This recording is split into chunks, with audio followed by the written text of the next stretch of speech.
Shikuesa ABC News, ju përshëndes, unë jam Fabiola Hoxha, ne jemi së bashku në edicionin e mesditës, transmetim të cilin do ta nisi menjëherë me ngjarjen e rëndë që ka ndodhur paraditën e sotme në qytetin e Shkodrës, ku një turist amerikan ka qelluar për vdekje partneren e tij. Ata kishin ardhur në fakt për disa ditësh si turist në qytetin e Shkodrës.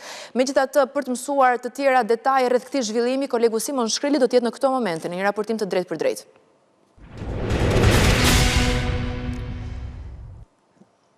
Simon, të përshëndes, çfarë të rejash është mësuar sa i përket kësaj ngjarje të rëndë dhe nuk e di nëse policia ka mundur të ketë edhe një pistë hetimi? Atëherë, ende nuk kemi një pistë hetimi, të shohet se ka qenë një zëng mes çiftit në ndikimin e alkoolit, ku të paktën në këto momente që ne flasim dhe në momentin kur është gjetur 57 vjeçari Brandon Saporito, i cili pasi ka qelluar më thik, ka goditur më thik duke lënë të vdekur bashkëshorten e tij Sandra Saporiton, është njoftuar, ka shkuar policia, është marrë dhe është dërguar në Spitalin Rajonal të Shkodrës, ku ende ndodhet në kurim, duke qenë se ka tentuar edhe të kryej aktin e vetvrasjes, duke dëmtuar edhe veten me mjete prerëse. Nuk dihet ende se cilat kanë qenë arsyet, megjithatë është grupi hetimor i cili po merr në pyetje edhe 57 vjeçarin amerikan, shtetas amerikan. Ajo që mësohet është se rreth 4 ditë më parë shtetasit çifti nga Florida kanë mbërritur në Shkodër, ku përmes bookingut kanë prenotuar një shtëpi me qira në rrugën atë Shtjefen Gječovi, që ndodhet fare pranë kishës franceskane, në kufi me pranë në lagjen, siç njihet ndryshe, në kufi me lagjen e Gjuatoli, zonën historike dhe qendrën e qytetit. Ende është e paqartë se çka ka çuar deri tek ndërmarrja ose deri tek goditja më thik ndaj 23 vjeçares. Po, janë dëgjuar zhurma, fillimisht, duke qenë se ka pasur zhurma dhe disa afër edhe vetë kompania SHRSF, e cila mbikëqyr e cila kujdeset për sigurinë e kësaj godine, duke qenë se është një shtëpi e cila lëshohet me qira, ka vite që lëshohet me qira për efekte të turizmit, nga pronarët e saj, cilët janë në Shkodër, por nuk jetojnë këtu për shkak të këtij biznesi. Kanë parë se diçka nuk shkon në këtë shtëpi, kanë njoftuar policinë, kanë mbërritur edhe vetë, dhe në ato momente kanë parë edhe është konstatuar se kemi të bëjmë me një viktimë dhe një person i cili në ndikimin e alkoolit ka kryer këtë akt të rënd dhe ka tentuar që të dëmtoj edhe veten. E kuptoj. Mirë, Simon, unë të falenderoj për këtë raportim, për informacionin që përsoi sa i përket kësaj ngjarje tepër të rëndë në Shkodër.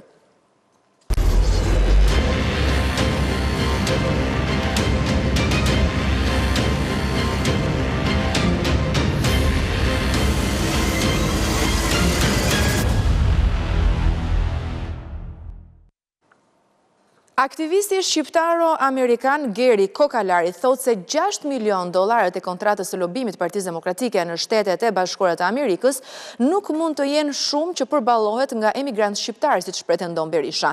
Aktivisti thot se Nureddin Seci është një emër anonim në komunitetin shqiptar në Shtetet e Bashkuara të Amerikës. Kokalari ngre dyshime të forta se parat janë paguar nga njerëz pranë Berishës dhe familjes së tij. Geri Kokalari kërkon nga SPAK hetim për pastrim parash për fondin 6 milion të lobimit Partisë Demokratike, si edhe për kryefushatistin Laçivita. Aktivisti i shuar shqiptaro-amerikan Geri Kokalari ka hedhur dyshimet forta për kontratën $6 milion në Shtetet e Bashkuara të Amerikës për Partinë Demokratike. Kokalari vë bast se një pjesë e madhe këtyre fondeve nuk mund të përballohen nga një emigrant në Shtetet e Bashkuara të Amerikës, si elektricisti Nureddin Seci, por thot se donatorët vijnë nga brenda familjes Berisha ose persona afër tij në Shqipëri. Pyetja është, nga po vjen realisht këto $6 milion që po përmenden nga zoti Seci dhe këta ta është quajtur patriot? Dhe kush janë ata? Ndoshta nuk do ta marrim kur vesh, por nëse e marrim, unë do të isha i gatshëm të vë bast se një pjesë e konsiderueshme e këtyre fondeve vjen nga persona shumë afër Sali Berishës, ndoshta edhe nga vetë familja e tij. Ndonë se kontrata është publikuar nga mediat, sërish pikpyetjet janë të mëdha, ashtu si firma e Nokës në emër të koalicionit, dhe Kokalari fton SPAK të hetoj këtë kontratë për pastrim parash. Hetimet sipas tij duhet të shtrihen edhe tek kompania e kontraktuar amerikane e avokatit të Trump apo dhe fushatuesi Chris Lacivita. Nëse kjo rezulton e vërtet, atëherë SPAK ka për detyrë të hetojë nëse janë shkelur ligjet kundër pastrimit të parave. Dhe nëse janë shkelur, duhet përcaktohet nëse Chris Lacivita, Katie Wilds, vajza e Susie Wilds apo ndonjë person tjetër lidhur me Continental Strategy ka qenë në dieni të burimit të fondeve dhe nëse kanë ndihmuar në ndonjë mënyrë transferimin e tyre. Dyshimet të forta edhe ai edhe për garantin e $6 milion. Kokalari, si aktivist prej dekadash në Shtetet e Bashkuara të Amerikës, thotë se nuk ka dëgjuar kurrë për Nureddin Secin. Sipas tij, ky shqiptaro-amerikan është anonim në komunitet dhe nuk beson se si kontraktor ndërtimi mund dhurojë këtë shumë parash. Nuk kisha dëgjuar kurrë për Nureddin Secin. Nga sa kuptoja është një kontraktor ndërtimi në New Jersey. Të jesh kontraktor ndërtimi në atë zonë mund të jetë një biznes fitimprurës, por a është aq fitimprurës sa të mund të garantoj pagesa prej $6 milion, meritën prej $250.000 në muaj? Nuk besoj. Kokalari thotë se në Shtetet e Bashkuara të Amerikës ka patur një zyrë lobimi për interesat shqiptare dhe ndër vite, bashkë me aktivistët më të njohur shqiptaro-amerikan, kanë mbledhur $1 milion, pra 6 herë më pak se Nureddin Seci i vetëm. Dhe kam qenë themeluar arkëtar dhe drejtues i fushatave të mbledhjes së fondeve për Këshillin Kombëtar Shqiptaro-Amerikan, i cili hapi zyrën e parë lëbuese në Washington për të mbrojtur interesat shqiptare. Kjo nisëm u mbështet nga disa prej shqiptaro-amerikanëve më të njohur. Në total, gjatë kohës sime me këto organizata, kemi mbledhur rreth $1 milion me transparencë të plotë për burimet dhe për dorëzimin e fondeve.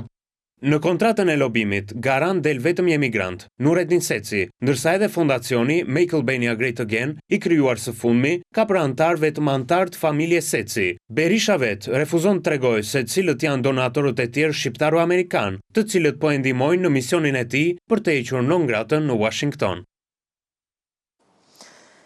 Sali Berisha ka komentuar për herë të parë lobimin $6 milion në Shtetet e Bashkuara të Amerikës. Kryetari i Partisë Demokratike Land Duart, duke ja lënë barën flamur Nokës dhe thotë se kontrata nuk është e Partisë Demokratike, por e Fondacionit Shqiptaro-Amerikan. Sipas Berishës, kontrata nuk parashikon pagesën për Lacivitën dhe nuk ka lidhje me zgjedhjet, por as mohoj nëse kjo kontratë është për heqjen e non gratës së tij.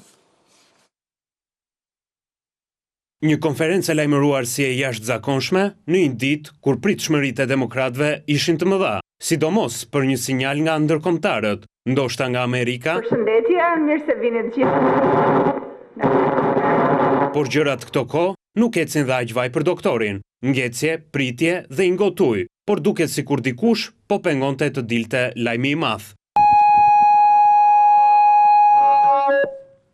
Pa mundësit teknike të stafit, e lanë doktorin të flasë për 5 minuta, me veten. Kjo rriti pritshmëritë, kur konferencës më në fund ju kthye zëri. Por përsëri, asnjë lajm nga Amerika. Lajm ishte rezoluta e partive si motra, për të cilat doktori tha se u lumturuan nga rikthimi i tij. Si ishte mirëpritur rikthimi i Sali Berishës?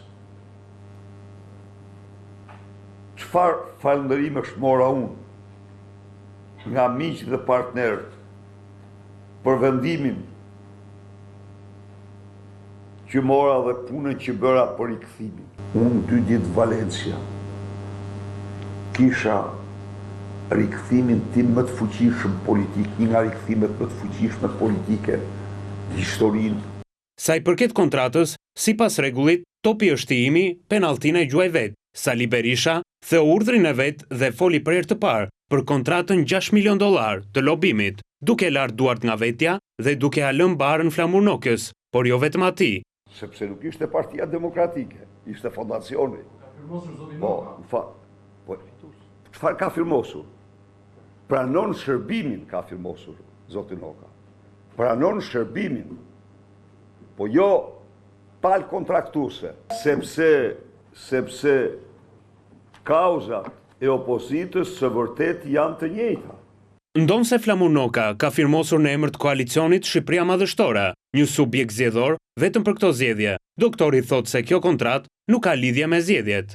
Por a është heqja e non gratës qëllimi real i kësaj kontrate? Berisha mendon se heqja e non gratës së tij është misioni çdo shqiptari. Kanë krijuar një fondacion për të ndihmuar Partinë Demokratike, po ata atë kontratë nuk kanë shkruajtur, por nuk kanë firmos për vetën e tyre. Domethënë për të ndihmuar ata vetën.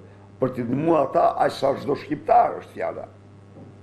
Këtu s'ka asnjë lloj kontradikte. Kjo është e vërteta. Por ajo që Berisha pranoi është se për Kris Laçivita qenë ka një tjetër barë financiare, që Partia Demokratike do e paguaj nga xhepi vet, një kontratë megjithatë që ai sërish refuzon ta bëj publike. Kris Laçivita është i kontraktuar për zgjedhjet, konsulent për zgjedhjet dhe për asgjë tjetër se janë në ligje janë të ndryshme. Continental është i kontraktuar avokati të kauzave të drejta të Partisë Demokratike, kurse Kris Laçivita është kontraktuar këshilltar elektoral i Partisë Demokratike. Nuk lejohet që të bëjnë aktivitete që nuk parashikohen në kontratë.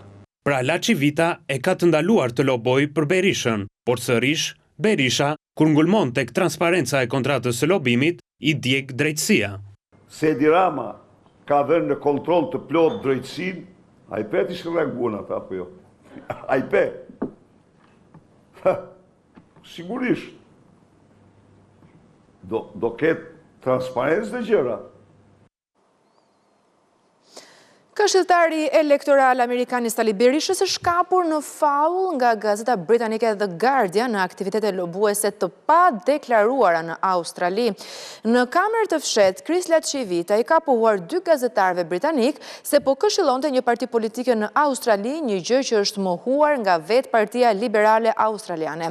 Duke se kjo ka ndodhur paralelisht me kohën kur Laçivita këshillonte dhe Ali Berishën në një kontratë që deri tani Partia Demokratike dhe Berisha kanë refuzuar ta bëjnë publike. Zhdukja e Laçivitës nga fushata e Berishës në Shqipëri nuk paska qenë rastësi, dhe këtë e ka zbuluar vetë fushatuesi amerikan, që pranon se ka dhe punë të tjera më të mëdha, dhe jo vetëm fushatën e Partisë Demokratike. Në një kurth të cilin ja përgatitën 2 gazetarë të The Guardian të kamufluar si klient, konsulenti Trump u tha se kishte nisur punën si fushatues i Partisë Liberale në Australi. Isha në Australi 2 javë më parë duke ndihmuar Partinë Liberale atje me disa nga problemet e tyre strukturore që kishin me Peter Dutton. Gjërat duket se po lëvizin disi në drejtimin e duhur atje. Këto përpjekje janë të natyrës rrethësisht politike dhe nuk kërkojnë që unë të angazhohem me qeverinë e Shteteve të Bashkuara. Asnjë nuk e dinte që isha aty. Laçivita shtoi se zakonisht punon në fshehtësi, madje të njëjtën gjë kërkoi të bëjë edhe në Shqipëri, por nuk ja doli. Nuk jam interesuar për vëmendje. Unë punoj me diskrecion. U përpoqja edhe në Shqipëri, të mos kisha shfaqje, por aty shqiptarët kanë një tjetër mundësi.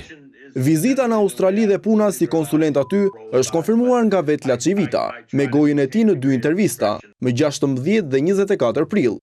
Por një përfaqësues i Partisë Liberale në Australi ka mohuar kategorikisht që Laçivita të jetë konsulenti tyre, apo të ketë takuar Peter Dutton. Madje pas 2 deklaratave edhe konsulenti amerikan e ka mohuar këtë, por në këtë rast ka përgënjeshtruar veten.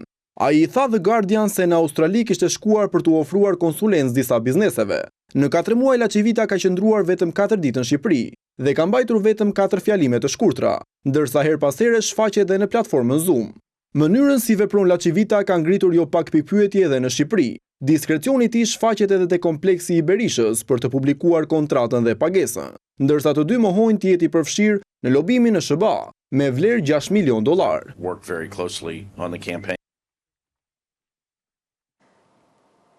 Kris Laçivita ka folur me demokratët nga Washingtoni, por ka lënë të kuptohet se për ta nuk ka lajm nga Amerika. Në një leksion flash, 7 minutësh, këshilltari elektoral i Partisë Demokratike thotë se ata duhet të fokusohen në atë që duhet të ndodhë më 11 maj.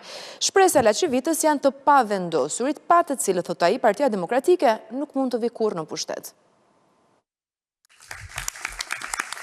Është i shtrenjtë në tarifa, por i kursyer në kohë. 2 javë nga dalja e tij e fundit në fushat, Kris Laçivita u shfaq para kandidatëve të Partisë Demokratike, jo në Tiranë, por në Amerikë dhe vetëm 7 minuta. Këshilltari magjistar i koalicionit madhështor thot se në Shtetet e Bashkuara të Amerikës po flitet më në fund për Sali Berishën, por atyre që presin që nga e premtja e deri në 6 maj të ndodh mrekullia, u dha mesazhin se duhet të presin edhe ca. Ka një ndërgjegjësim edhe në Shtetet e Bashkuara për zgjedhjet që po vinë në Shqipëri, por lajmi i vërtet gjithsesi do të bëhet kur të fitojmë dhe të mposhtim Edi Ramën. Mesazhi Laçivitës, i cili ka qenë gjithmonë më i sinqert se Berisha, kur vjen puna për raportet e doktorit me Washingtonin, është edhe kësaj radhe i qartë. Mrekullia më parë duhet të ndodhë në Shqipëri. Sali Berisha ka një rrugë të shpejtë të heqë në ngratën, i duhet të fitojë zgjedhjet në Shqipëri. Ndaj më shumë se të humbin kohë me ëndra të bukura dhe me gjell pasanikësh për te oqeanit, Laçivita u kërkoi kandidatëve të përqendrohen tek fushata. 4.1 kilometër. 4.1 milion euro. Gafat dhe ngatresat e doktorit apo dhe syzet Ray-Ban e kanë kthyer Sali Berishën nga një Trump shqiptar në një Biden memesh të Tiranës. Ndaj dhe kryemagjistari u kërkoi demokratëve të përmbysin narrativën. Do të filloj me ngjashmëritë mes Edi Ramës dhe Joe Biden, që të dy janë të paqëndrueshëm, që të dy e kanë shkatruar ekonominë dhe të dy do të humbasin në ditën e zgjedhjeve. Problem duken për kryemagjistarin edhe sondazhet. Laçivita u përpoq të binë demokratët të mbyllin syt para tyre, por të përveshin krahët e të punojnë për të bindur të pavendosurit. Mos harroni, kjo është thjesht matematik dhe ka të bëjë me të nxjerrurit e më shumë njerëzve për të votuar. Votuesit e pavendosur do të vendosin fatin e zgjedhjeve. Këta votues do të jenë më të prirur të na mbështesin. Nëse Edi Rama nuk e ka siguruar votën e tyre deri tani, nuk do ta sigurojë as në 10 ditët e ardhshme. Kris Laçivita e ka evidentuar sakt. Në Shqipëri ka një numër të konsiderueshëm votuesish të pavendosur. Ata duan të votojnë kundër qeverisë. Problemi është se ata po ashtu janë të vendosur. Se alternativa e Ramës nuk mund të jetë Sali Berisha, i cili me Biden ka të njëjtat syze, moshën, por edhe gafat e këndshme publike. Por këshilltari amerikan është korrekt me detyrën dhe me kontratën e tij, të tjerat i vendosin shqiptarët në 11 maj.